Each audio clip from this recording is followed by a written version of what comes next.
Alam niyo pa nung nag-apply ako pabalik dito sa Hong Kong, nakalimang interview ako. So, yung first, second, third, at saka fourth, inayawan ko. Kasi, yung una is yung baby, 2 years old. So, hindi ko in-accept yun kasi mahirap kapag baby.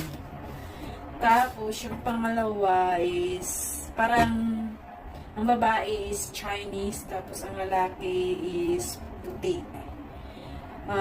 May anak din sila, parang 3 years old. Pero sabi nung agency, word daw yung babae. So, hindi ko rin in-accept yun. Kasi plan na yun. At least yung agency nagsabi sa akin kung ano yung magiging amo ko.